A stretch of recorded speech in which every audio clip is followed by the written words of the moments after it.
अहम खबर आपको बता दें, विदेशी निवेश बढ़ाने के लिए कैबिनेट का फैसला। आयकर कानून संशोधन अध्यादेश को मंजूरी।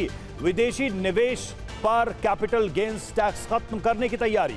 ईरान युद्ध से अर्थव्यवस्था पर पड़े प्रभाव को कम करने के लिए फैसला राष्ट्रपति की मंजूरी के बाद होगा लागू।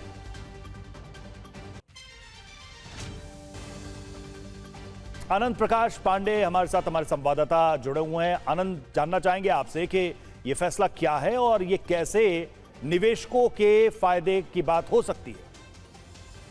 ये बिल्कुल सरकार इनकम टैक्स कानून में बड़ा बदलाव करने जा रही है और इससे संबंधित एक अध्यादेश को कल पीएम मोदी की अध्यक्षता में केंद्रीय कैबिनेट की बैठक हुई थी, उस अध्यादेश को मंजूरी मिल गई है।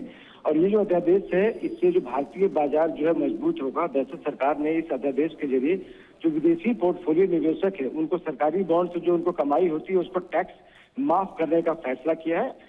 दरअसल जो सरकारी विदेशी पोर्टफोलियो निवेशक भारतीय बाजार में सरकारी बॉन्ड जो में निवेश करते हैं, उस पर जो उनको कैपिटल गेन टैक्स सरकार को देना पड़ता है, उसको अब सरकार खत्म करने की तैयारी में, उसी संबंधित यह अध्यादेश लाया गया है। और इसका फायदा ये होगा कि इससे भारत में जो विदेशी पूंजी निवेश और ज्यादा आएगा। साथ ही साथ वेस्ट एशिया क्राइसिस के चलते जो भारतीय अर्थव्यवस्था पर जो अभी खराब असर पड़ रहा है, उसके उस असर को कम किया जाएगा।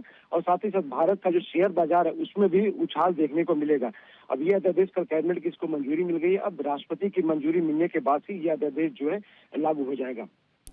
बहुत बहुत शुक्रिया आनंद आपका इस ताजा जानकारी और अपडेट के लिए। और माना यह जा सकता है कि विदेशी निवेश बढ़ाने के लिए ये जो फैसला लिया गया है, कैबिनेट ने जिसे मंजूरी दी है, इसके बाद हमारी शेयर मार्केट में भी एक पॉजिटिव सेंटिमेंट देखने को मिलेगा, क्योंकि विदेशी संस्थागत निवेशक लगातार अपने पैसे भारतीय शेयर बाजारों से निकाल रहे थे।